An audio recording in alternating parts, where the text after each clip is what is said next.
मैंने बोर्ड पर प्राइस बिल्कुल क्लियर लिख दिया था, एक प्लेट फ्राइड राइस के 10,000 युआन। सबको लगता है कि पैसे के लिए मेरा दिमाग खराब हो गया है, लेकिन उन्हें क्या पता मैं असल में घाटे में बेच रहा हूँ, सिर्फ अपने मास्टर के दिए हुए टास्क को पूरा करने के लिए। और अब मुझे ये स्टॉल चलाते हुए पूरा 1 हफ्ता हो चुका है, एक भी प्लेट नहीं बिकी। मैं सोच ही रहा था कि आज भी एक और बेकार दिन जाने वाला है, तभी पास में अचानक हंगामा मच गया। कुछ लोग कह रहे थे, सुना है इस गली में एक स्ट्रीट स्टॉल है जो फ्राइड राइस की एक प्लेट के 10,000 युआन लेता है। चलो देखते हैं ऐसा क्या खास है। मैं सर उठाकर देखता हूँ, एक बड़ा भारी जिस्म वाला आदमी मेरे स्टॉल के सामने खड़ा था। उसने गर्दन ऊपर करके बोर्ड पढ़ा और बोला, शेफ हांगकांग में एक लेजेंडरी कुक है जो एम्परर्स फ्राइड राइस बनाता है और उसकी कीमत सिर्फ 5,000 युआन है। तुम किस हक से 10,000 युआन चार्ज कर रहे हो? मैं उसकी तरफ देखता हूँ और शांत आवाज में कहता हूँ, खाकर देख लो, खुद समझ जाओगे। वो हल्की सी हंसी छोड़ता है। जो लोग इतने कॉन्फिडेंस से बात करते हैं उनके पास आमतौर पर कुछ ना कुछ दम होता है। ठीक है शेफ, मेरे लिए एक बना दो। मैं उसकी तरफ देखता हूँ। पक्का? बिल्कुल पक्का। क्या हुआ, डर लग रहा है कि मैं पैसे नहीं दूंगा? मैं शांत नजरों से उसे देखता हूँ। अगर तुम समझते हो कि तुम क्या कर रहे हो तो पैसे न देने का ख्याल भी नहीं आएगा। मेरे कॉन्फिडेंस को देखकर बिग टोनी एक पल के लिए हैरान रह गया और फिर हंस पड़ा। रिलैक्स, अच्छा हो या बुरा, प्राइस बोर्ड पर लिखा हुआ है, मेन्यू में जो है वो दे दूंगा। अगर पसंद नहीं आया तो मेरी किस्मत खराब। मैं कुछ और नहीं बोलता, बस सर हिलाकर काम शुरू कर देता हूँ। तभी कैम अचानक बोल पड़ता है, रुको, ये चावल है, ये ऐसे क्यों लग रहा है? बिग टोनी मुड़कर देखता है। मेरे सामने एक बैम्बू स्टीमर रखा था जिसका ढक्कन पहले ही खुला हुआ था। अंदर सफेद चावल के दाने एक एक करके अलग नजर आ रहे थे। सबसे बेहतरीन क्वालिटी का चावल, हर दाना अलग, जैसे उसके अंदर नमी भरी हो, चमकदार, हल्का ट्रांसपेरेंट और बीच बीच में छोटे नारंगी रंग के टुकड़े बिखरे हुए। ये क्या है? बिग टोनी झुककर ध्यान से देखता है। मैं बिना सर उठाए जवाब देता हूँ, सूखे झींगे का रो। हाँ, बिग टोनी धीरे से बोलता है। सच में हैरान होकर एक कदम पीछे हट जाता है, फिर अपनी टीम की तरफ मुड़कर कहता है, ये शेफ वाकई काम जानता है। इस टेक्निक को फ्लेवर बोरोइंग कहते हैं। ताजे झींगों को बीच से काटा जाता है, साफ किया जाता है, फिर भीगे हुए चावल उनके अंदर भरे जाते हैं और सब कुछ साथ में स्टीम किया जाता है। इस तरह चावल झींगे का गहरा और रिच फ्लेवर अपने अंदर खींच लेता है। बाद में स्टीम्ड झींगे वापस डिश में डाले जाते हैं जो हर बाइट में टेक्सचर और नेचुरल मिठास लाते हैं। मतलब इस फ्राइड राइस के पीछे सच में क्राफ्ट्समैनशिप है। फिर भी वो नाक से कोड़कर बोलता है, 10,000 युआन की प्लेट के हिसाब से तो होना ही चाहिए। अगर सिर्फ थोड़ा फ्लेवर बोरो किया है और थोड़ा रो डाल दिया है तो मैं यहाँ से चला जाऊंगा। 10,000 युआन की डिश के नाम पर मुझे बेवकूफ नहीं बना सकते। उसकी बात अभी खत्म हुई भी नहीं थी कि अचानक हवा में एक गहरी और लाजवाब खुशबू फैल गई। वाह, ये तो कमाल की स्मेल है। ये क्या है, इतनी अच्छी खुशबू? आसपास खड़े लोग एक के बाद एक हैरानी से सांस खींचने लगे। कुछ लोगों के तो मुंह में पानी भरने लगा। बिग टोनी का ध्यान तुरंत उस सोर्स की तरफ गया। काउंटर पर रखा हुआ एक मिट्टी का बर्तन। मेरे हाथ में एक गीला चमकदार लोटस लीफ था। मेरे सामने एक बड़ा पॉट रखा था जो शराब के मटके जैसा लग रहा था। उसके मुंह से सफेद भाप के धागे उठ रहे थे। वही जबरदस्त खुशबू उसके अंदर से निकल रही थी। जैसे ही बिग टोनी ने उस बर्तन को देखा और उसकी खुशबू महसूस की, उसके मुंह से बिना सोचे निकल गया, Buddha jumps over the wall. Buddha jumps over the wall Fujian cuisine की सबसे मशहूर डिशेज में से एक है। इसे फॉर्चून एंड लॉन्जिविटी स्ट्यू भी कहा जाता है। इस डिश को बनाने के लिए सिर्फ सबसे बेहतरीन इंग्रेडिएंट्स का इस्तेमाल किया जाता है, एबलोनी, सी कुकम्बर, शार्क फिन और ड्राइड स्कैलप। और इन सब की तैयारी इतनी कॉम्प्लेक्स होती है कि हर प्रीमियम इंग्रेडिएंट को पहले ड्राई करना पड़ता है। बिग टोनी पहले भी एक 100 साल पुराने रेस्टोरेंट में Buddha jumps over the wall की शूटिंग कर चुका था, लेकिन वहाँ का सबसे महंगा वर्जन भी जब पॉट खोला गया था इस डिश के सामने थोड़ा फीका लग रहा था। फर्क कहाँ था? बिग टोनी ने गहरी सांस ली और जवाब तुरंत मिल गया। वो वाइन कमाल की है, शाओजिंग हुआ दियाओ वाइन। सही कहा ना? जैसे ही उसने नाम लिया मैंने हल्की सी मुस्कान के साथ उसकी तरफ देखा। अच्छी चीजों की असली कद्र वही लोग करते हैं जो उन्हें समझते हैं। हाँ, हुआ डियाओ ही है। बता सकते हो कितने साल पुरानी है? खुले हुए पॉट से निकलती खुशबू ने बिग टोनी को पूरी तरह हिला दिया था। उसने हाथ हिलाकर नम्रता से कहा, आप मुझे ज्यादा क्रेडिट दे रहे हैं। मैं तो खुशकिस्मत हूँ कि इसे हुआ डियाओ पहचान पाया। उम्र तो नहीं बता सकता, लेकिन इस वाइन की खुशबू बिल्कुल अलग लेवल की है। जरूर टॉप ग्रेड होगी। 18 ईयर ओल्ड डॉटर्स रेड। ये सुनते ही सब समझ आ गया। असली 18 year old daughter's red wine की कीमत आधे किलो की ही कम से कम 1000 युआन होती है। पॉट के साइज को देखकर चाहे वाइन को डाइल्यूट भी किया गया हो, इतनी गहरी खुशबू लाने के लिए कम से कम 1 किलो वाइन तो लगी ही होगी। सिर्फ वाइन का खर्चा ही 2000 युआन बैठता है। लेकिन शानदार कुकिंग सिर्फ महंगी चीजें डालने का नाम नहीं है। अगर टेक्निक ना हो तो दुनिया के सबसे प्रीमियम इंग्रेडिएंट्स भी डिश को नहीं बचा सकते। वाओ, क्या खुशबू है। तो ये है Buddha jumps over the wall. अब समझ आया इतना महंगा क्यों है। ये तो लाजवाब लग रहा है। भीड़ उत्सुकता से भरी हुई थी और सबकी नजरें मेरे सामने रखे पॉट पर टिकी हुई थी। ढक्कन ज्यादा देर तक खुला नहीं रह सकता था, वरना खुशबू उड़ जाती। मैं तुरंत बैम्बू स्किमर उठाता हूँ और उसे पॉट के अंदर डाल देता हूँ। सबसे पहले जो बाहर आता है वो एक बड़ा सा एबलोनी था, मोटा, रसीला और लगभग एक चावल के बोल जितना बड़ा। बिग टोनी की आंखें लगभग बाहर आ गईं। ये तो पागलपन है, इतना बड़ा एबलोनी। मार्केट में इसका प्राइस आराम से 10,000 युआन होगा। मैं रुकता नहीं, एक के बाद एक इंग्रेडिएंट्स निकालता रहता हूँ। एक सी कुकम्बर जो कोल्ड ड्रिंक की बोतल जितना लंबा था, कैमल टेंडन जो नर्म और इलास्टिक लग रहा था। प्रीमियम इंग्रेडिएंट के बाद प्रीमियम इंग्रेडिएंट ऐसे बाहर आ रहे थे जैसे उनकी कोई कीमत ही ना हो। हर बार स्पॉट को हिलाने पर खुशबू और गहरी होती जाती, पूरी गली को अपनी महक में लपेटती हुई। चारों तरफ लोगों के निगलने की आवाज सुनाई दे रही थी और सबके दिमाग में एक ही ख्याल उभर रहा था कि अगर फ्राइड राइस बनाने के लिए इतने सारे प्रीमियम इंग्रेडिएंट्स यूज हो रहे हैं तो शायद 10,000 युआन की एक प्लेट उतनी भी महंगी नहीं है। जब सारे इंग्रेडिएंट्स स्पॉट से बाहर निकल आए तब मैंने तैयारी शुरू की। मैं एक बड़ा क्लीवर निकालता हूँ, दाएं हाथ से एबलोनी को मजबूती से दबाता हूँ और उसके चारों तरफ का स्कर्ट ट्रिम करके वापस पॉट में डाल देता हूँ। फिर ऊपर और नीचे का हिस्सा भी काट देता हूँ। सिर्फ सबसे नर्म और मुलायम सेंटर बचता है, बाकी सारे ट्रिम्ड पार्ट्स वापस पॉट में चले जाते हैं और डिश से पूरी तरह हटा दिए जाते हैं। एबलोनी के टेंडर सेंटर को पहले लगभग 3 मिलीमीटर मोटे स्लाइसेस में काटा जाता है, फिर स्ट्रिप्स में और आखिर में छोटे क्यूब्स में। ये देखते ही बिग टोनी लगभग कुर्सी से उछल पड़ा। तुम इतने कीमती एबलोनी को डाइस कर रहे हो? मेरे हाथ रुकते नहीं। मैं उसकी तरफ देखकर कहता हूँ, और फ्राइड राइस कैसे बनाते हैं? बिग टोनी का चेहरा देखने लायक था। इतना अच्छा एबलोनी तो सीधा खाया जा सकता है, इससे फ्राइड राइस में डालना गुनाह है। मैं उसकी बात को नजरअंदाज करके काम करता रहता हूँ। सी कुकम्बर और कैमल टेंडन भी छोटे छोटे क्यूब्स में काट दिए जाते हैं। नाइफ स्किल्स इतनी जबरदस्त थी कि देखने वाले हैरान रह गए। बिग टोनी अभी भी एबलोनी के लिए दुख मना रहा था, लेकिन मेरी नाइफ स्किल्स ने उसका ध्यान खींच लिया। तभी लिली पास से बोल पड़ी, कितनी तेज स्पीड है। ये स्पीड की बात नहीं है, असली बात कंसिस्टेंसी है। हर एक पीस को देखो, लगभग सब एक ही साइज के हैं। सबसे मुश्किल टेंडन होता है, उसे इतना ब्रेस करना पड़ता है कि वो नरम हो जाए, लेकिन अगर ज्यादा सॉफ्ट हो गया तो साफ क्यूब्स में कट ही नहीं होगा, इसलिए उसे बिल्कुल परफेक्ट पॉइंट तक कुक करना पड़ता है। टेंडन इतना नरम होना चाहिए कि उसे क्यूब्स में काटा जा सके, लेकिन उसकी असली टेक्सचर भी बरकरार रहे। यही असली स्किल होती है। भीड़ उसकी बात सुन रही थी। पूरा समझ तो किसी को नहीं आ रहा था, लेकिन सब बहुत इंप्रेस थे। सिर्फ ऐसी नाइफ स्किल्स को अपनी आंखों से देख लेना ही इस ट्रिप को सफल बना रहा था। कुछ ही देर में सारा सी फूड छोटे छोटे क्यूब्स में काट दिया गया। मैं कूलर से 4 अंडे निकालता हूँ, एक एक करके बोल में तोड़ता हूँ और उनके व्हाइट्स अलग कर देता हूँ। योक्स सीधे स्टीमर ट्रे में चावल के साथ चले जाते हैं। मैं योक्स को चावल में इतनी अच्छी तरह मिक्स करता हूँ कि हर एक दाना गहरे सुनहरे रंग से कोट हो जाता है। वही टेक्निक फ्राइड राइस को वॉक में जाते ही उसका मशहूर गोल्डन कलर देती है। इस टेक्निक को गोल्ड रैप सिल्वर कहा जाता है। जब पूरा चावल योक से कोट हो गया तो लगभग हर देखने वाले ने एक साथ फूंक निकला। ये चावल अभी सिर्फ मिक्स हुआ था, पकाया भी नहीं गया था। हर दाना चिकनी सुनहरी परत में लपेटा हुआ था। बीच बीच में नारंगी रंग के श्रिम्प रो के छोटे छोटे टुकड़े ऐसे चमक रहे थे जैसे सुनहरी नदी में झींगे उछल रहे हों। सिर्फ देखकर ही लोगों के मुंह में पानी आ रहा था। और ये तो बस तैयारी थी, स्टर फ्राई करना अभी शुरू भी नहीं हुआ था और भीड़ पहले ही भूख से बेहाल थी। मैं सुनहरे चावल को सारे प्रीमियम इंग्रेडिएंट्स के साथ वॉक में डालता हूँ। तेज आंच पर एक कॉम्प्लेक्स स्टर फ्राई शुरू होता है। आखिर में मैं तैयार फ्राइड राइस को एक चमकदार सुनहरे बोल में भर देता हूँ जिस पर 10,000 ईयर्स के शब्द उखरे हुए थे। फिर मैं जेड हैंडल वाला एक गोल्ड लेडल निकालता हूँ, जेड इनले वाली गोल्ड चॉपस्टिक्स और उनके रेस्ट भी साथ रखता हूँ और सब कुछ एक ट्रे पर सजा देता हूँ। मैं ट्रे उठाता हूँ और धीरे धीरे बिना किसी जल्दी के छोटी डाइनिंग टेबल की तरफ चल पड़ता हूँ। एक एक करके मैं चॉपस्टिक, रेस्ट्स, लेडल, चॉपस्टिक्स और खुशबू से भरा हुआ फ्राइड राइस का बोल टेबल पर रख देता हूँ। इंपीरियल सुप्रीम फ्राइड राइस, कृपया आनंद लीजिए। इतना कहकर मैं बिना कुछ और बोले सीधा स्टॉल के पीछे लौट जाता हूँ। बिग टोनी अपने सामने रखे बोल को घूरता रह गया। उसमें से उठती हल्की हल्की भाप और इतनी जबरदस्त खुशबू थी कि झुकने से पहले ही उसका असर महसूस हो रहा था। उसने अनजाने में थूक निगल लिया। भीड़ गर्दन लंबा करके देख रही थी। हर कोई एक ही बात जानना चाहता था, आखिर इस बोल का टेस्ट कैसा है। बिग टोनी ने कैम की तरफ देखा। ठीक है, पहले फैंस के लिए एक क्लोजअप शॉट लेते हैं। कैम तो उससे भी एक कदम आगे था। उसने कैमरा सीधा बोल पर घुमा दिया। लिली रिफ्लेक्टर पकड़कर खड़ी हो गई। कैम शूट करते हुए खुद को रोक नहीं पा रहा था। ये तो कमाल का लग रहा है, हर एंगल से परफेक्ट, इतना एपेटाइजिंग। जल्दी करो, मुझे और भूख लग रही है। बिग टोनी आधा हंसते हुए बोला, लेकिन उसे भी मानना पड़ा कि ये फ्राइड राइस हद से ज्यादा खूबसूरत लग रहा था। ऐसा लग रहा था जैसे असली सोना चमक रहा हो। बीच बीच में नारंगी श्रिम्प रो, सुनहरे भूरे ड्राइड स्कैलप के रेशे, गहरे लाल भूरे एबलोनी के क्यूब्स, काले जेड जैसे सी कुकुम्बर के टुकड़े, ट्रांसपेरेंट कैमल टेंडन और चमकदार हरे स्कैलियंस नजर आ रहे थे। सिर्फ इस बोल को देखना ही एक अलग एक्सपीरियंस था। जैसे ही कैम का क्लोजअप खत्म हुआ, लिली तुरंत बोली, अब चख भी लो। बिग टोनी तो पहले से ही तड़प रहा था। उसने गोल्ड लेडल उठाया और उसका वजन महसूस करते ही हैरान रह गया।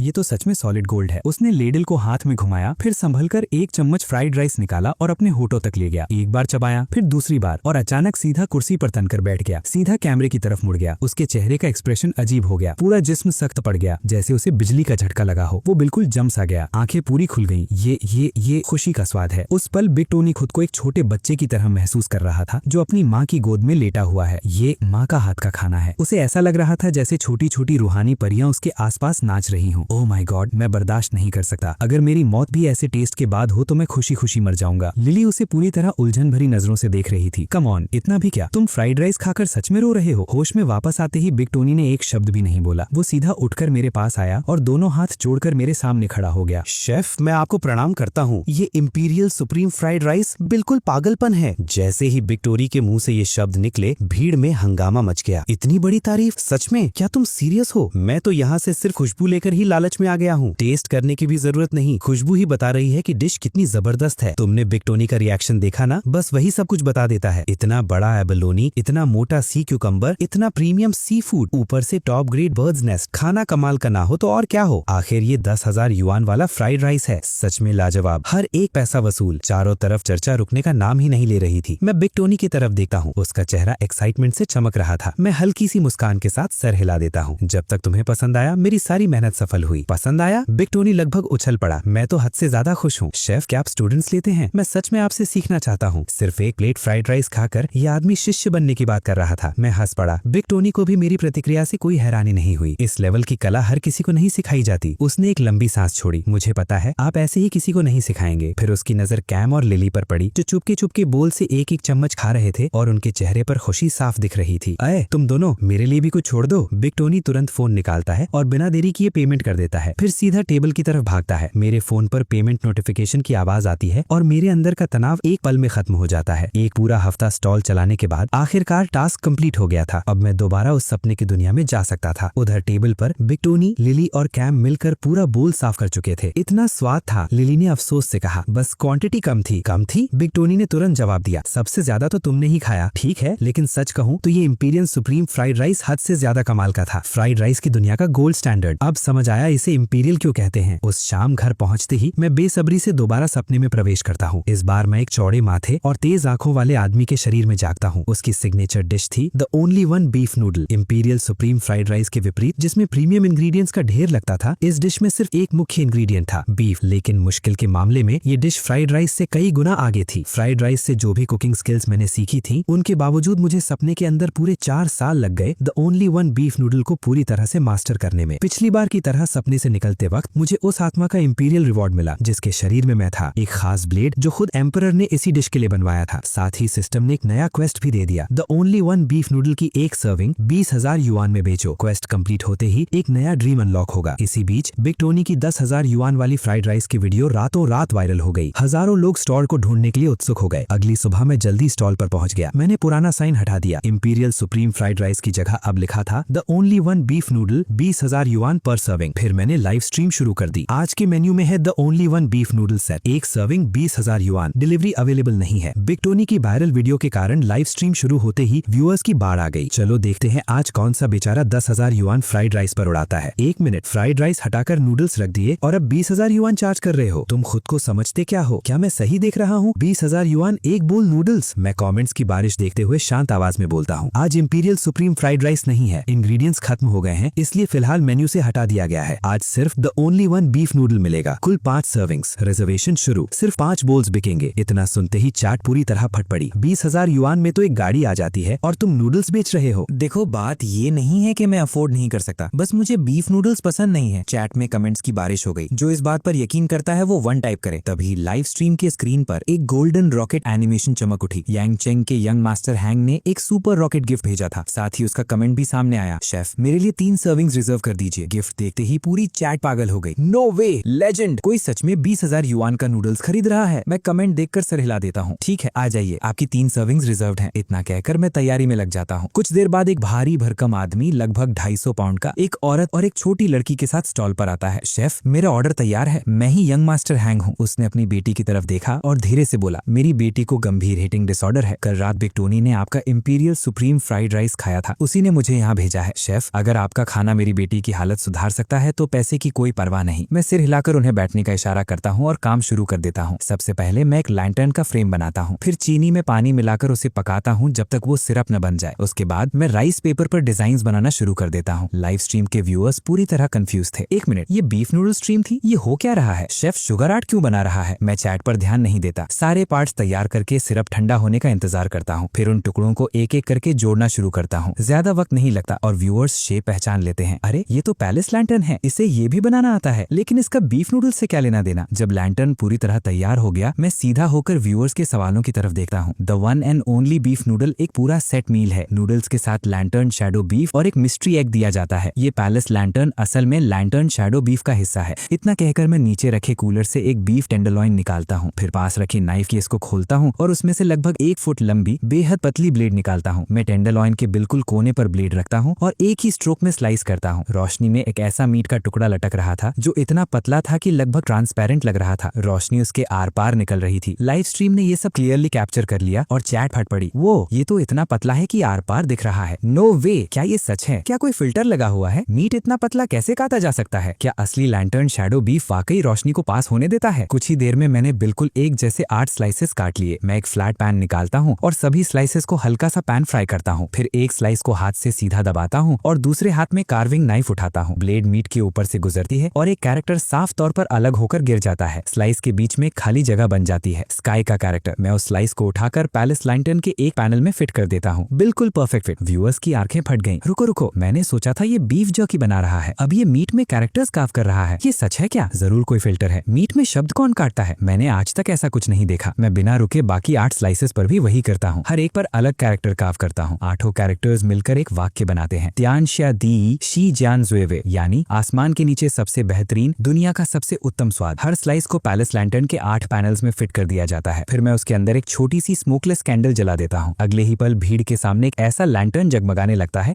जैसा किसी ने पहले कभी नहीं देखा था। लाइव स्ट्रीम पूरी तरह पागल हो गई। नो वे, उसने सच में बीफ का लैंटर्न बना दिया। ये है असली लैंटर्न शैडो बीफ। ये तो खाने के लिए बहुत ज्यादा खूबसूरत है। ओ वाओ, मीट से बना हुआ लैंटर्न। जैसे ही जीजी ने लैंटर्न शैडो बीफ देखा, वो एकदम से सन्न रह गई। जब उसे पहली बार पता चला था कि यंग मास्टर होंग उनकी बेटी को एक स्ट्रीट स्टॉल पर लाना चाहते हैं, तो वो इस बात के बिल्कुल खिलाफ थी। लेकिन अब लैंटर्न शैडो बीफ को अपनी आंखों से देखकर उसे भी नूडल्स का इंतजार होने लगा था। इसी दौरान मैंने सूप पॉट का ढक्कन उठाया। गरम बीफ की जबरदस्त खुशबू हवा में फैल गई और सीधा उस तक पहुंची। बिना सोचे समझे उसने अपने होठों पर जबान फेर ली। ये तो कमाल की खुशबू है। मैं एक बड़ा लेडल उठाता हूँ और पॉट से 2 भरपूर स्कूप्स बीफ ब्रॉथ के निकालकर वोक में डाल देता हूँ। कुछ ही पल में वो उबलने लगता है। फिर मैं एक बड़ा बीफ का टुकड़ा लेता हूँ और उसे पीट पीट कर पेस्ट बना देता हूँ। धीरे धीरे उसमें बीफ बोन्स और बीफ स्किन से बना स्टॉक मिलाता हूँ जब तक वो गाढ़े जली जैसी कंसिस्टेंसी में ना बदल जाए। उसके बाद मैं बीफ पेस्ट को राइस पेपर पर डालकर रोलिंग पिन से इतना पतला बेलता हूँ कि उसकी मोटाई 1 मिलीमीटर से भी कम रह जाती है। फिर उसे कूलर में रख दिया जाता है ताकि वो सेट हो सके। जब शीट पूरी तरह जम जाती है, मैं चाकू से उसे लंबे और नाजुक धागों में काट देता हूँ। ये नूडल्स बिल्कुल अलग थे। इनमें आटे का एक जर्रा भी नहीं था। ये पूरी तरह बीफ और बीफ स्टॉक से बने हुए थे। हर मायने में असली बीफ नूडल्स। मैं नूडल्स को उबलते ब्रॉथ में डालता हूँ। सिर्फ 10 सेकंड के बाद ही उन्हें बाहर निकाल लेता हूँ और 3 10,000 ईयर्स बोल्स निकालकर नूडल्स को 3 हिस्सों में बांट देता हूँ। जीजी, जो आमतौर पर खाने का नाम सुनते ही मुंह बना लेती थी, अब एक्साइटमेंट से भर चुकी थी। वो तुरंत आगे आई, गर्दन लंबा करके उसके ऊपर झुकी और गहरी सांस ली। वाओ, कितनी अच्छी खुशबू है। मैं अभी से बता सकती हूँ कि ये बहुत टेस्टी होगा। यंग मास्टर हैंग और मिसेस हैंग भी पास आ गए। मिसेस हैंग ने साफ ब्रॉथ और हल्का गुलाबी नूडल्स देखे और हैरानी से पूछा, यही है the one and only beef noodle? बिल्कुल, मैं मुस्कुराकर जवाब देता हूँ। फिर मैं कुछ सादे बिना छिले हुए अंडे निकालकर साइड में रख देता हूँ। मिसेस हैंग अंडों को देखकर थोड़ा हैरान हो गई। यही है? लाइव स्ट्रीम के व्यूअर्स भी उतने ही कंफ्यूज थे। सच कहूँ तो थोड़ा डिसअपॉइंटिंग लग रहा है। नूडल्स समझ आते हैं, लेकिन प्लेन एग्स कम से कम मैरिनेट तो कर देते। शेल भी नहीं उतारा। ये मजाक लग रहा है। यंग मास्टर हैंग ने क्लियर ब्रॉथ को देखते हुए पूछा, शेफ इसमें स्प्रिंग अनियन या कुछ गार्निश नहीं है? मैं हल्की सी हंसी हंसा। ये उस तरह का बोल नहीं है। इस डिश का पूरा फोकस बीफ के शुद्ध स्वाद पर है। यहाँ फ्लेवर खुद बोलता है। वो कुछ और कहने ही वाला था कि एक जोर का स्लब सुनाई दिया। जीजी ने पहले ही ब्रॉथ का एक घूंट ले लिया था। उसकी आंखें खुशी से बंद हो गईं। वाओ, ये ब्रॉथ तो कमाल का है। मिसेस हैंग उसे देखकर हैरान रह गई। घर पर हर मील टाइम जंग जैसा होता था। जीजी हर बार खाने से बचने की कोशिश करती थी, लेकिन आज पहली बार वो उसे इतनी खुशी के साथ खाते देख रही थी। क्या ब्रॉथ सच में इतना अच्छा है? उसने एक चम्मच भरा और धीरे से सिप लिया। अगले ही पल उसकी जबान पर बीफ का गहरा और रिच फ्लेवर फट पड़ा। ये तो ब्रॉथ अविश्वसनीय है। यंग मास्टर हैंग ने उसका एक्सप्रेशन देखा और खुद भी एक सिप लिया। जैसे ही ब्रॉथ उसकी जुबान को छुआ, उसकी भौहें तुरंत ऊपर उठ गईं। ओह, ये तो बहुत अच्छा है। मैंने बोला, अब नूडल्स ट्राई कीजिए। इस वक्त इनकी टेक्सचर सबसे बेस्ट है। मिसेस हैंग ने चॉपस्टिक से नूडल्स उठाए और मुंह में डाले। 2 बार चबाया और फिर अचानक रुक गई। 1 मिनट, ये नूडल्स मीट से बने हैं? उन्होंने चॉपस्टिक्स पर लटके नूडल्स को ध्यान से देखा। उनका रंग बिल्कुल वैसे ही था जैसे हल्का पक चुका बीफ होता है, ग्रेइश पिंक। जैसे ही उन्होंने दोबारा नूडल्स मुंह में डाले, उसे जिंदगी में पहली बार समझ आया कि असली स्प्रिंगी टेक्सचर किसे कहते हैं। हे भगवान, यंग मास्टर हैंग ने भी एक बाइट ली। टेक्सचर ने उसे झटके की तरह हिट किया। शेफ, ये नूडल्स इतने स्प्रिंगी कैसे हो सकते हैं? ऐसा लग रहा है जैसे रबर बैंड स्नैप कर रहा हो। तीनों लोग नूडल्स खा रहे थे, ब्रॉथ फ्री रहे थे और उनके चेहरों पर सिर्फ सुकून और खुशी थी। लाइव स्ट्रीम के व्यूअर्स स्क्रीन के उस पार बैठकर मुंह में पानी भर रहे थे। ठीक है, मान गया। मैं आज डाइट के लिए डिनर स्किप करने वाला था। अब मुझे बीफ नूडल्स ढूंढने ही पड़ेंगे। Shanxi province sending a bowl of knife cut noodles. Shanxi province sending a bowl of knife cut noodles. Hubei province sending a bowl of hot dry noodles. Young master Hang ने कुछ और bytes लिए, broth के 2-3 और घूंट पिए, फिर उसकी नजर साइड बोल में रखे अंडे पर पड़ी। उसने हल्की सी सांस छोड़ी और सिर हिला दिया। शेफ, नूडल्स कमाल के हैं, ब्रॉथ भी लाजवाब है, लेकिन सच कहूँ तो ये अंडा पूरी वाइब खराब कर रहा है। शेफ, अगर आप इस अंडे को ब्रॉथ में पका देते तो ये भी कमाल का होता। मैं उसकी बात सुनकर बस मुस्कुरा दिया। समझाने की जगह मैंने मेन्यू पर लिखे डिस्क्रिप्शन की तरफ उंगली से इशारा किया और पूछा, तुम्हें क्या लगता है इसे मिस्ट्री एग क्यों कहा गया है? क्या मतलब? यंग मास्टर हंग हैरान हो गया। क्या सच में इसके अंदर कुछ छुपा हुआ है? मैं बस हल्का सा मुस्कुराया। ज्यादा मत सोचो, खाकर देख लो। मेरे चेहरे का कॉन्फिडेंस देखकर उसकी क्यूरियोसिटी और बढ़ गई। उसने एक अंडा उठाया। उसका शेल हल्का नारंगी रंग का था और हाथ लगाने पर गर्म महसूस हो रहा था। हर चीज यही कह रही थी कि ये एक बिल्कुल सादा स्टीम्ड एग है, तो फिर इसे मिस्ट्री एग क्यों कहा जा रहा था? उसने धीरे से अंडे को टेबल के कोने पर ठोका। शेल टूट गया और अंदर से एक बिल्कुल सफेद स्टीम्ड एग नजर आया। यंग मास्टर हंग ने मुझे देखा। ये तो बस एक नॉर्मल स्टीम्ड एग है। लाइव स्ट्रीम के हेटर्स तुरंत एक्टिव हो गए। देखा, मैंने कहा था हाइप फेक है। ये तो सच में सिर्फ अंडा निकला। इतनी बड़ी बिल्डअप और रिजल्ट एक प्लेन एग। तभी किसी ने मजाक में कमेंट किया, अरे रुक जाओ, ये तो 1000 साल पुरानी फीनिक्स का अंडा है, इससे SSS रैंक पेट निकलेगा। दूसरा तुरंत लिखता है, ये अंडा मेरा है, कोई हाथ मत लगाना। यंग मास्टर हंग चैट पढ़कर हंस पड़ा। थोड़ा हिचकिचाते हुए बोला, वैसे मुझे अंडे ज्यादा पसंद भी नहीं। मैं हंसी रोक नहीं पाया। खाना देखने के लिए नहीं, खाने के लिए होता है। बस इतना सुनना था कि उसने और सोचना बंद कर दिया और पूरा अंडा मुंह में डाल लिया। अगले ही पल उसकी आंखें फट गईं। एक जबरदस्त क्रैब रो की खुशबू और स्वाद उसके मुंह में फट पड़ा। गहरा, नमकीन और रिच क्रैब रो का फ्लेवर सेवरी लिक्विड के साथ मिलकर उसकी पूरी जबान पर छा गया। यंग मास्टर हंग को लगा जैसे उसके सर का ऊपर वाला हिस्सा ही उड़ गया हो। ये तो पागलपन है। वो कुछ पल तक बस शौक में बैठा रहा। फिर मुझे ऐसे देखने लगा जैसे मैं कोई इंसान नहीं बल्कि किसी और दुनिया की चीज हूँ। मिसेस हंग ने उसका एक्सप्रेशन देखा और हैरान होकर पूछा, क्या हुआ? यंग मास्टर हंग ने तुरंत अंडे की तरफ इशारा किया। यो क्रैब रो से बना है। क्या क्रैब रो? ये कैसे मुमकिन है? लाइव स्ट्रीम ने भी ये सब सुन लिया और चैट फट पड़ी। कम ऑन, ये तो जादूगर भी नहीं कर सकता। क्रैब रो और एग योक में फर्क भी समझ आता है इसे। मैंने अपनी आंखों से अंडा देखा, बिल्कुल नॉर्मल था। अगर इतना यकीन है तो एक और खाओ, इस बार आधा काट कर दिखाओ। मैं नहीं मानता कि एक नॉर्मल अंडे के अंदर क्रैब रो हो सकता है। सिर्फ व्यूअर्स ही नहीं, मिसेस हंग भी पूरी तरह शक में थी। शेल बिल्कुल ठीक था, एक भी क्रैक नहीं। अगर सच में क्रैब रो अंदर था तो गया कैसे? इसी क्यूरियोसिटी में उसने भी एक अंडा उठाया, धीरे से मुंह में डाला और हल्का सा बाइट लिया। अगले ही पल गाढ़ा और रिच सेवरी लिक्विड उसके मुंह में भर गया। क्रैब रो की पहचानी हुई खुशबू उसकी पूरी सेंसेस में फैल गई। उसने सोचा था वो तैयार है, लेकिन अंडे के अंदर इतना लिक्विड होगा इसका उसे अंदाजा भी नहीं था। सुनहरे रंग की क्रैब रो की सॉस की एक पतली धार उसके होंठों के कोने से बाहर निकल आई। उसने तुरंत हाथ से पकड़ ली और फिर उस सॉस को अपने होंठों से चाट लिया। उसने आधा खाया हुआ अंडा ऊपर उठाया और एग व्हाइट को चबाते हुए उस इंटेंस क्रैब फ्लेवर का मजा लेने लगी। उसका चेहरा पूरे शौक से भर गया। ये वाकई क्रैब रो है। हे भगवान, ये कैसे मुमकिन है? उसके हाथ में पकड़ा आधा अंडा एक छोटा बोल जैसा लग रहा था जिसमें बाकी सॉस भरी हुई थी। अंदर सुनहरे लिक्विड में नारंगी लाल क्रैब रो के टुकड़े साफ नजर आ रहे थे, बिल्कुल छिले हुए संतरे के सेगमेंट्स की तरह। बीच बीच में ट्रांसपेरेंट क्रैब फैट के मोती तैर रहे थे। देखने में ही इतना खूबसूरत था कि नजर हटाना मुश्किल था। लाइव स्ट्रीम के व्यूअर्स पूरी तरह स्टंट थे। नो वे, क्या ये सॉफ्ट बॉइल्ड एग है? सॉफ्ट बॉइल्ड एग के अंदर क्रैब रो और क्रैब फैट के चंक्स नहीं होते। ओह माय गॉड, ये कैसे किया? व्यूअर्स ही नहीं, यंग मास्टर हंग भी जवाब जानने के लिए बेचैन था। शेफ, आपने इसे अंदर कैसे डाला? कहीं आप सच में कोई जादू तो नहीं जानते? मैं जोर से हंस पड़ा। थोड़ा भरोसा रखो पुरानी इंसानी होशियारी पर। इतना कहकर मैंने पास रखा एक ताजा अंडा उठाया। मेरे दाएं हाथ में लगभग 2 इंच लंबी एक छोटी सी ब्लेड थी जो इतनी तेज घूम रही थी कि बस रोशनी की एक लकीर जैसी दिख रही थी। फिर मैंने बाएं हाथ में पकड़े अंडे को उस ब्लेड के पास ले गया। हल्की सी टैपिंग की आवाज सुनाई दी, टिंग टिंग टिंग। अगले ही पल ब्लेड ने अंडे के पतले वाले सिरे के इर्द गिर्द एक पूरा गोल दायरा काट दिया था। मैंने उंगली से हल्का सा झटका दिया और शेल का एक बिल्कुल गोल टुकड़ा साफ सुथरे तरीके से अलग हो गया। आजकल ऐसे टूल्स भी मिल जाते हैं जो ये काम कर सकते हैं, लेकिन उनसे जो ओपनिंग बनती है वो काफी बड़ी होती है। मुझे ब्लेड पसंद है, इससे कट बहुत पतला और साफ आता है और बाद में सील करने पर उसका निशान ढूंढना भी मुश्किल हो जाता है। यंग मास्टर हैंग का मुंह खुला का खुला रह गया। लाइव स्ट्रीम के व्यूअर्स भी उतने ही शॉक थे। होली क्रैप, ये नाइफ कंट्रोल तो पागलपन है। ये शेफ कोई एमेचर नहीं है। अगर बिगनर होता तो अब तक इतनी उंगलियां बची ही नहीं होती। उस पुरानी मूवी के रॉ एग वाले सीन के बाद मैंने किसी को अंडा ऐसे खोलते नहीं देखा। यंग मास्टर हैंग ने तुरंत पूछा, ठीक है, लेकिन क्रैब रो अंदर कैसे गया? मैं मुस्कुराया। जब तुम अंडा खोलना सीख जाते हो तो उसमें कुछ डालना बहुत आसान हो जाता है। मैं धीरे से समझाने लगा। पहले एग व्हाइट और योक निकाल दो, फिर क्रैब रो, क्रैब फैट और नूडल्स के बचे हुए बीफ ब्रॉथ को मिलाकर एक रिच क्रैब रो सॉस बनाओ। उस सॉस को मोल्ड में डालकर एग योक के साइज और शेप की एक सॉलिड बॉल बना लो। जब वो तैयार हो जाए उसे वापस शेल के अंदर रखो, फिर एग व्हाइट वापस डालो, शेल का कैप सील करो और स्टीम कर दो। बस। यंग मास्टर हैंग सुनते हुए बस मुझे घूरता रह गया। उसने कभी सोचा भी नहीं था कि इतना सादा दिखने वाला एक अंडा बनाने के लिए इतनी कॉम्प्लेक्स प्रोसेस से गुजरना पड़ता है। तभी गली की एंट्रेंस की तरफ से अचानक हंगामा सुनाई दिया। बाहर से एक आवाज भीड़ को चीरती हुई अंदर तक पहुंची। कहाँ है? आखिर यहाँ इतना क्या खास है? लोग एंट्रेंस की तरफ दौड़ पड़े। चीख पुकार मच गई। Shaila, Mia, we love you, hey everyone. Shaila की आवाज सुनाई दी। इस गली में आखिर ऐसा क्या है? फैंस जवाब देते उससे पहले ही बाहर से एक बच्चे की आवाज सुनाई दी। बहुत टेस्टी है। मैंने मैंने जिंदगी में इतना अच्छा कुछ नहीं खाया, सच। शाइला ने तुरंत कहा, चलो देखते हैं। उसने मिया का हाथ पकड़ा और सीधा स्टॉल की तरफ चल पड़ी। जैसे ही वो करीब आई, उसकी नाक ने सबसे पहले बीफ ब्रॉथ की खुशबू पकड़ ली। वाओ, ये तो कमाल की स्मेल है। मिया ने भी गहरी सांस ली। बीफ की खुशबू कितनी जबरदस्त है। वो कुछ और बोलने ही वाली थी कि उसकी नजर स्टॉल के प्राइस बोर्ड पर पड़ी। उसने हल्की सी चीख मारी और हाथ मुंह पर रख लिया। फिर तुरंत शाइला का बाजू पकड़ लिया। क्या हुआ? शाइला ने हैरानी से पूछा। मिया ने सीधा बोर्ड की तरफ इशारा किया। मैं सही पढ़ रही हूँ ना? 20,000 युआन एक सर्विंग। उनके साथ चल रहा डायरेक्टर तुरंत आगे बढ़ा और कैमरा सीधा प्राइस बोर्ड पर फोकस कर दिया। क्लोजअप शॉट लिया गया। शाइला ने मेरी तरफ देखा। क्या ये आपके प्रोडक्शन का हिस्सा है? नहीं, मैंने शांत आवाज में जवाब दिया। ये हमारे साथ नहीं है। शाइला और भी हैरान हो गई। तो फिर ये 20,000 युआन क्यों चार्ज कर रहा है? ये तो हद है। जैसे ही उसने ये कहा, उसके फैंस भी बोलने लगे। मुझे लगा शो का प्लांटेड एक्टर होगा। ये तो क्लियरली शो की पॉपुलैरिटी का फायदा उठा रहा है। शाइला मत खरीदना, ये स्कैम है। पैसे के लिए पागल हो गया है। फैंस की बातें सुनकर यंग मास्टर हैंग का चेहरा थोड़ा ठंडा पड़ गया। उसने सीधा उनकी तरफ देखा। जरा जुबान संभाल कर। तुम में से किसी ने खाना ट्राई भी किया है? शेफ अपनी डिश का जो चाहे प्राइस रखे। नहीं खरीदना तो मत खरीदो, लेकिन बकवास करना बंद करो। एक फैन तुरंत उल्टा बोल पड़ा। ओहो, तो अब इसे स्कैम भी नहीं कह सकते। लगता है बात दिल पर लग गई। तुम भी इसके साथ मिले हुए हो। हम सब एक्सपोज कर देंगे। हाँ, 20,000 युआन के नूडल्स बिल्कुल जस्टिफाइड है। नूडल्स के लिए 20,000 युआन? सीधा लूट ल लोगों को। क्या पूरी गाय ही डाल दी है इस बॉल में? ये तो सीधा फ्रॉड है। पेड शिल। यंग मास्टर हैंग की आंखें ठंडी हो गई।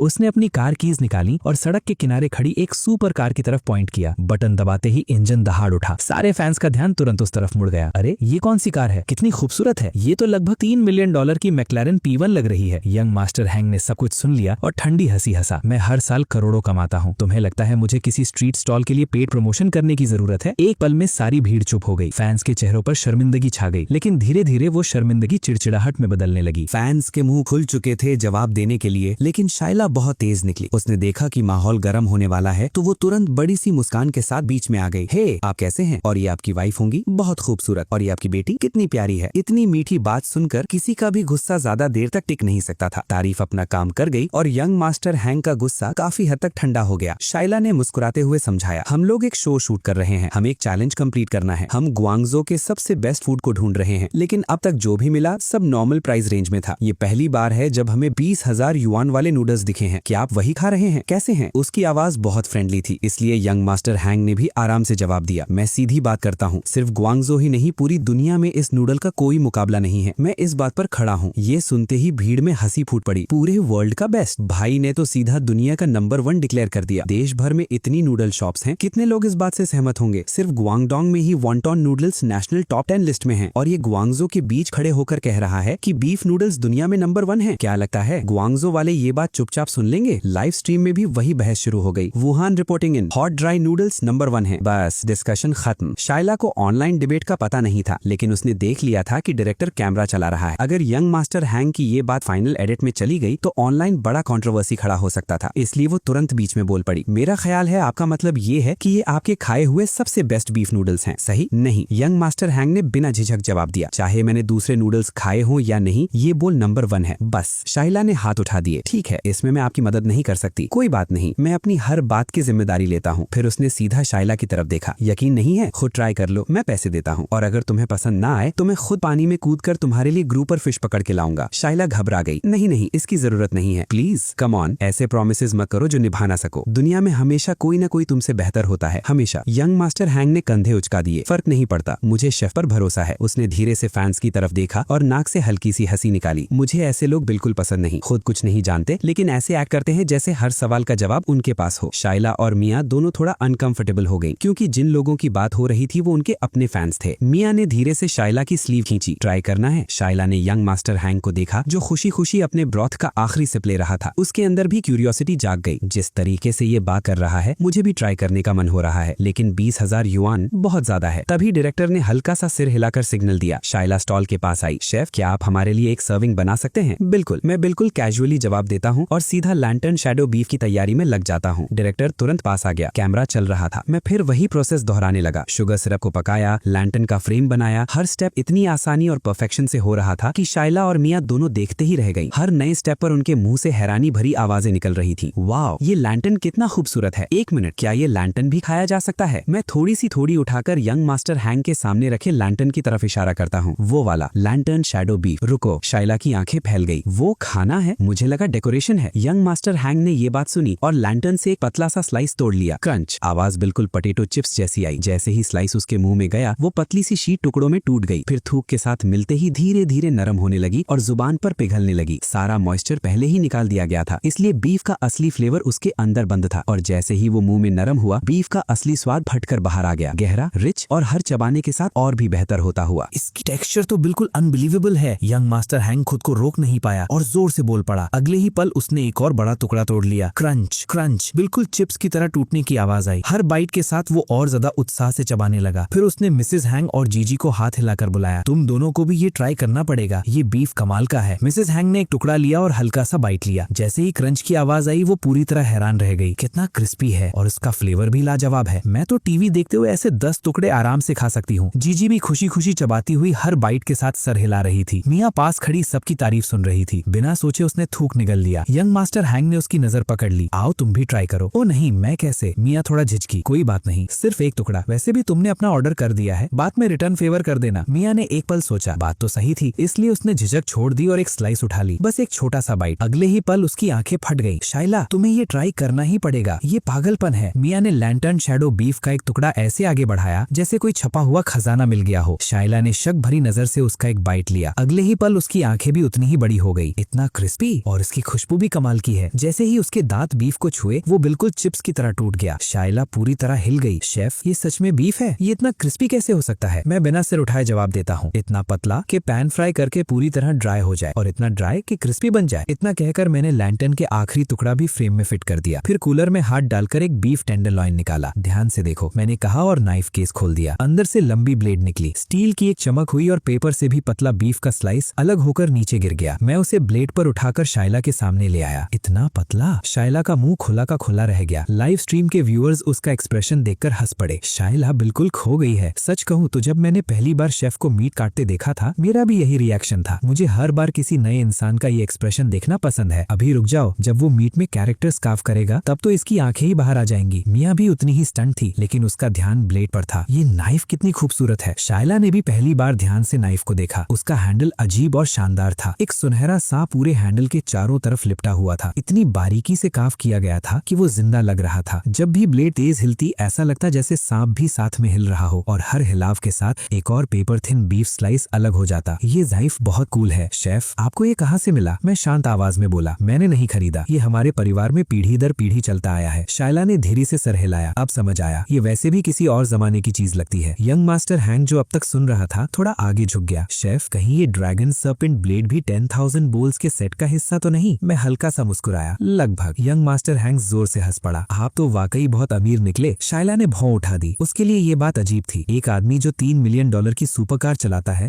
वो एक स्ट्रीट स्टॉल वाले को अमीर कह रहा है। यंग मास्टर हैंग ने उसके चेहरे का कंफ्यूजन पढ़ लिया और हंसकर अपना बोल उठा लिया। इस शेफ को अंडर एस्टिमेट मत करना। ये जो बोल स्टॉल पर यूज कर रहे हैं, एक बोल की कीमत मेरी कार से भी ज्यादा है। नो वे। शाइला और मियाँ एक साथ बोल पड़ी। तुम कल रात यहाँ नहीं थी, यंग मास्टर हैंग ने समझाया। पैलेस म्यूजियम का एक एक्सपर्ट खुद आया था और शेफ को ये सेट देश को डोनेट करने के लिए मनाने की कोशिश कर रहा था। एक्सपर्ट ने खुद कहा था, ये एम्परर चंद्रगुप्त के पर्सनल बोल्स थे। सिर्फ एक बोल की कीमत ही करोड़ों में है। पूरा सेट प्राइसलेस, इसलिए ये 20,000 युआन का नूडल बेच सकता है। फिर उसने मुझे देखकर मुस्कुराया। और अगर मुझे गैस करना हो शेफ, आपके पूर्वज इंपीरियल कुक्स थे, है ना? नो वे। शाइला की आंखें फैल गईं। एक इंपीरियल कुक का डिसेंडेंट स्ट्रीट स्टॉल चला रहा है और करोड़ों के बोल्स यूज कर रहा है। भीड़ में फुसफुसाहट फैल गई। हर कोई हैरानी से बातें करने लगा। इसी बीच मैंने शाइला और मियाँ को हाथ से बुलाया। ठीक है, तैयार है। दोनों एक पल के लिए बिल्कुल जम गई, फिर धीरे धीरे आगे बढ़ी और उनकी नजरें उस सुनहरे बोल पर टिक गई। शीला थोड़ा पीछे हट गई। मैं नहीं कर सकती, ये तो नेशनल ट्रेजर है, अगर मेरे हाथ से गिर गया तो? मैं हल्की सी मुस्कान के साथ बोला। रिलैक्स, कोई बात नहीं, आखिर ये सिर्फ एक बोल ही तो है। फिर मैंने नूडल्स की तरफ इशारा किया। लेकिन नूडल्स गरम गरम खाने पड़ते हैं, ठंडे हो गए तो टेक्सचर वैसा नहीं रहेगा। ये सुनते ही शीला ने गहरी सांस ली और दोनों हाथों से बोल को बहुत संभाल कर उठाया। छोटे छोटे और सावधानी भरे कदम रखते हुए वो टेबल तक गई, बैठी और बोल को अपने सामने रख दिया। उसकी एक्साइटमेंट छुप नहीं रही थी। मैंने कभी सोचा भी नहीं था कि मैं इतने कीमती बोल में खाना खाऊंगी, और ये चॉपस्टिक्स भी जेड और गोल्ड की बनी हुई हैं। उसने चॉपस्टिक से थोड़े नूडल्स उठाए, फिर मियाँ को हाथ हिलाकर बुलाया और मुंह खोल दिया। मियाँ उसके पास झुककर सीधा नूडल्स लब कर गई। अगले ही पल उसकी आंखें फट गईं। ओ माय गॉश, ये तो बहुत ही ज्यादा टेस्टी है। सीरियसली? शीला ने मियाँ का रिएक्शन देखा और उसकी क्यूरियोसिटी और बढ़ गई। उसने खुद नूडल्स उठाए, मुंह में डाले और एक बाइट ली। अगले ही पल उसके चेहरे पर भी बिल्कुल वही एक्सप्रेशन आ गया। ये नूडल्स, इनमें कितनी च्यूइनेस है, और जो बाउंस बैक टेक्सचर है और बीफ की खुशबू, ये सच में कमाल है। मियाँ ने तुरंत कहा, मुझे लगता है ब्रॉथ पूरी तरह प्योर बीफ से बना है। सूप भी ट्राई करो, वो तो और भी बेहतर है। शीला ने स्पून उठाया और ब्रॉथ का एक सिप लिया। जैसे ही टेस्ट उसकी जबान तक पहुंचा, वो एक्साइटमेंट से भर गई। बार बार मिया को बुलाकर बोलने लगी, तुम भी ट्राई करो। दोनों छोटी सी टेबल के पास बैठी थी, एक दूसरे को नूडल्स और सूप टेस्ट करवाती हुई। दोनों के चेहरे खुशी से चमक रहे थे। आसपास खड़े फैंस भी उन्हें देखकर मुस्कुराने लगे। ये बिल्कुल शीला वाली फीलिंग थी, बिल्कुल नेचुरल और रियल। इसी दौरान मैं एक मिस्ट्री एग लेकर उनके पास आया। ये सेट के साथ आता है। शीला ने अंडे को देखा, बिल्कुल सादा और नॉर्मल लग रहा था। उसने आंख दबाते हुए शरारती मुस्कान के साथ कहा, वाओ शेफ, आप कितने कंजूस हैं, एक एक्स्ट्रा अंडा भी नहीं दे सकते। मैं कुछ बोलता उससे पहले ही यंग मास्टर हैंग बीच में बोल पड़ा, वो मिस्ट्री एग है, उसमें जो दिखता है उससे ज्यादा है। शीला ने भौं चढ़ाई, उसका क्या मतलब हुआ? मैं बस इतना बोला, खाकर पता चल जाएगा। शीला ने शेल उतारना शुरू किया। वो अभी भी पूरी तरह कंफ्यूज थी। जैसे ही वो बाइट लेने वाली थी, मिसेस हैंग ने तुरंत रोक दिया। पूरा एक साथ मुंह में डालना। उन्हें अभी भी अफसोस था कि उन्होंने अपना अंडा आधा काट कर खाया था और पूरा एक्सपीरियंस मिस कर दिया था। शीला ने शक भरी नजर से देखा, लेकिन फिर पूरा अंडा मुंह में डाल लिया। उसने बाइट ली, बूम, एक जबरदस्त फ्लेवर एक्सप्लोजन उसके मुंह में फट पड़ा। क्रैब रो की रिच और इंटेंस टेस्ट ने उसकी पूरी जबान को घेर लिया। उसकी आंखें इतनी बड़ी हो गई कि लग रहा था बाहर आ जाएंगी। गाल फूल गए। शौक, हैरानी और कंफ्यूजन एक साथ उसके चेहरे पर आ गया। उसका एक्सप्रेशन इतना अजीब था कि लग रहा था चेहरे को ऐसा करना ही नहीं चाहिए। मियां घबरा गई। तुम ठीक हो? शीला ने जोर जोर से सर हिलाया। बहुत गर्म है। शीला फिर भी सर हिलाती रही। एक हाथ से मिसेस हैंग की कलाई पकड़ ली और दूसरे हाथ से अपने घुटने पर थप-थप करने लगी। आखिरकार उसने क्रैब रो और एग व्हाइट को निगल लिया और जोर से बोल पड़ी, ओ माय गॉड, ये था क्या? इतना टेस्टी कुछ कैसे हो सकता है? मिसेस हैंग हैरान थी। तुम्हें क्या हो गया? ये तो सिर्फ एक अंडा है। नहीं, शीला लगभग चीख पड़ी, ये मिस्ट्री एग है। शीला पूरी तरह कंट्रोल खो चुकी थी। मिसेस हैंग अभी भी समझ नहीं पा रही थी, तो शीला ने तुरंत एक और मिस्ट्री एग उठाया, खुद शेल उतारा और सीधा उनके मुंह में डाल दिया। जैसे ही मिसेस हैंग ने बाइट लिया, सुनहरा क्रैब रो सॉस मुंह में फट पड़ा। उसकी आंखें भी बिल्कुल गोल हो गई। वही एक्सप्रेशन, बिल्कुल शीला जैसा, एकदम सेम। क्रैब रो। मिसेस हैंग बस इतना ही बोल पाई, ये अंदर कैसे गया? दोनों ने सिर जोड़कर बात की और तुरंत फैसला कर लिया कि कंपटीशन के लिए वो the one and only beef noodle ही ले जाएंगे। लेकिन जब शीला ने मुझसे एक पोर्शन पैक करने को कहा, मैंने सीधा सर हिला दिया। सॉरी, मेरे नूडल्स ट्रैवल नहीं करते। शीला हैरान रह गई। क्यों? मैं शांत आवाज में बोला, क्योंकि टाइमिंग सब कुछ है। इन्हें सीधा पॉट से निकलते ही खाना पड़ता है, तभी परफेक्ट च्यूअर टेक्सचर मिलता है। अगर पैक करके ले जाओगे तो नूडल्स अपनी बैकबोन खो देते हैं, फिर वो वैसे नहीं रहते। यंग मास्टर हैंग ने तुरंत हाँ में हाँ मिलाई। शेफ बिल्कुल सही कह रहे हैं, मेरे बोल के साथ भी यही हुआ। मैं आधा खाकर थोड़ा डिस्ट्रैक्ट हो गया था। जब वापस आया तो नूडल्स पहले बाइट जितने स्प्रिंगी नहीं रहे। शीला ने अफसोस से मुंह बना लिया। कंपटीशन का वक्त निकलता जा रहा था, क्लॉक टिक कर रहा था। फिर अचानक उसके दिमाग में एक आइडिया चमका। शेफ टीवी पर आना पसंद करेंगे? शाइला की आंखों में चमक आ गई थी। हमारे साथ चलिए, जजेस के सामने, लाइव कैमरा के सामने नूडल्स बनाइए। न पैकिंग की प्रॉब्लम होगी, न टेक्सचर खराब होगा और आपको नेशनल एक्सपोजर भी मिलेगा। ज्यादा लोग आपके खाने के बारे में जानेंगे। क्या कहते हैं? मैं सिर्फ एक पल के लिए रुका। ठीक है, फिर मैंने शांत तरीके से कहा, लेकिन पहले पेमेंट। जैसे ही शाइला ने मेरी हाँ सुनी, वो खुशी से उछल पड़ी। यस! और वैसा ही हुआ जैसा उसने सोचा था। मेरे उनकी टीम में शामिल होते ही उन्होंने कंपटीशन में फर्स्ट प्लेस जीत लिया। इसी one and only beef noodle की वजह से मेरी मुलाकात सुपरस्टार डैनी से भी हुई। डैनी की रिकमेंडेशन पर एक फूड एंटरटेनमेंट शो ने मुझसे कांटेक्ट किया। वो चाहते थे कि मैं सेलिब्रिटीज के एक ग्रुप के साथ किचन संभालूं। मैंने सोचा ये प्लेटफॉर्म फ्यूचर क्वेस्ट्स कंप्लीट करने में काम आ सकता है, इसलिए मैंने हाँ कर दी। उस रात जब मैं सोया तो फिर से ड्रीम वर्ल्ड में चला गया। इस बार मैं वोंग ची नाम के एक आदमी के शरीर में था। लोग उसे तोफू किंग के नाम से जानते थे। उसकी सिग्नेचर क्रिएशन थी तोफू बैंक्वेट। सपने के अंदर मैंने पूरे 20 साल ट्रेनिंग की। मैंने तोफू की दर्जनों वैरायटीज, हर टेक्सचर, हर कंसिस्टेंसी और तोफू से बनी 100 डिशेज मास्टर कर ली। अब सिर्फ तोफू की मदद से मैं एक पूरा बैंक्वेट तैयार कर सकता था। हर डिश अलग, हर डिश लाजवाब। और सबसे बड़ी बात, इसने मेरी एक कमी पूरी कर दी, सस्ते और आम इंग्रेडिएंट से कुकिंग करने की कला। अगले दिन प्रोडक्शन टीम ने मुझे गेस्ट लाइनअप भेजी। मैं लिस्ट स्क्रॉल कर रहा था कि कुछ जाने पहचाने नाम नजर आए। डैनी, मिया, फे। मैं मुस्कुरा दिया। मेरे को स्टार्स में एक बिल्कुल देवी जैसी खूबसूरत एक्ट्रेस भी थी। इससे बुरा तो कुछ नहीं हो सकता था। लेकिन शूटिंग में अभी कुछ दिन बाकी थे और मैं खाली बैठने वालों में से नहीं था। अब जब मैंने तोफू बैंक्वेट मास्टर कर लिया था तो मुझे उसे टेस्ट भी तो करना था। मैं चॉक बोर्ड के पास गया और पुराना मेन्यू मिटा दिया। फिर बड़े बड़े अक्षरों में आज का स्पेशल लिखा, मीट टोफू 666 युआन पर बोल। जैसे ही मैं अपना कार्ट मेन स्ट्रीट पर ले गया, आधे लोग मुझे पहचान गए। लोग तुरंत घेरने लगे। देखते हैं आज शेफ क्या बना रहा है। अरे वाह, आज तो शेफ रीजनेबल लग रहा है। सिर्फ 3 डिजिट का प्राइस। कल के अमीर लोगों को सल्यूट। आज देखते हैं आम आदमी के पैसे क्या खरीद सकते हैं। दूसरी तरफ कुछ लोग तुरंत विरोध में आ गए। 3 डिजिट क्या? यहाँ तोफू पुडिंग का बोल 5 युआन का मिलता है। पोर्क टॉपिंग डाल दो तो 10 युआन। ये 666 युआन किस बात के ले रहा है? ये तो सीधी लूट है। 666 युआन मेरा पूरे महीने का फूड बजट है। किसी ने कहा, किसी ने नाम पढ़ा भी है, मीट टोफू। तो दूसरा तुरंत बोला, मीट डाल दिया तो क्या, कितना महंगा हो सकता है? सिर्फ बेवकूफ ही 666 युआन का तोफू पुडिंग खरीदेगा। मैं इन सब बातों पर ध्यान ही नहीं देता। स्क्रीन के उस पार बैठकर देखने वाले लोगों को क्या पता मेरा मीट टोफू कितना अलग है। तभी किसी ने गहरी सांस ली। ये खुशबू, ये क्या है? चिकन ब्रॉथ जैसी लग रही है, लेकिन उससे भी ज्यादा रिच। वही मीट टोफू है, बस एक विफ ने ही लोगों का हाल खराब कर दिया। कुछ लोग मुश्किल से अपना थूक रोक पा रहे थे। 1 मिनट, ये टोफू पुडिंग है? मैं पूरी जिंदगी टोफू पुडिंग खाता आया हूँ। टोफू पुडिंग ऐसी स्मेल कब से करने लगी? किसी ने तुरंत जवाब दिया, मैंने पहले ही कहा था मीट टोफू है, ऑब्वियसली अलग होगा। भीड़ में से एक आदमी धक्का देकर आगे पहुंच गया और बड़े ध्यान से देख के अंदर झांकने लगा। अंदर सफेद, क्रीमी और रेशम जैसा मुलायम टोफू भरा था। बिल्कुल सेट योगर्ट जैसा लग रहा था। देखने में तो नॉर्मल टोफू पुडिंग ही है, फिर स्मेल इतनी अलग क्यों है? मेरा मन तो कर रहा है ट्राई करने का, लेकिन 666 युआन। दूसरे ने हाँ में हाँ मिलाई। प्राइस ज्यादा है, लेकिन उस 20,000 युआन वाले बीफ नूडल के कंपेयर करो तो ये तो फिर भी मैनेजेबल है। तभी एक लड़की ने अपने बॉयफ्रेंड की स्लीव खींची। बेबी, एक बोल शेयर करते हैं, 323 युआन पर पर्सन। एक हॉटपॉट डिनर जितना ही तो है। ठीक है, वो सीधा आगे बढ़ा, मुझे एक बोल देना। Payment receive 666 yuan. नोटिफिकेशन की आवाज बची। मैं शांत तरीके से एक सिरामिक बोल उठाता हूँ, फिर एक फ्लैट वुडन लैडर लेकर धीरे से उस बड़े वैट के अंदर जाता हूँ और रेशम जैसा मुलायम टोफू स्कूप करना शुरू करता हूँ। जब लोगों ने सेरामिक बोल देखा तो भीड़ में से किसी ने आवाज लगाई, शेफ 10,000 ईयर्स बोल कहाँ है? आज उसे क्यों नहीं कर रहे? मैं शांत तरीके से जवाब देता हूँ, मीट टोफू मेटल के कांटेक्ट में नहीं आ सकता। 10,000 ईयर्स बोल सोने का बना है, ये डिश उसके लिए सूटेबल नहीं है। भीड़ में तुरंत हंसी फूट पड़ी।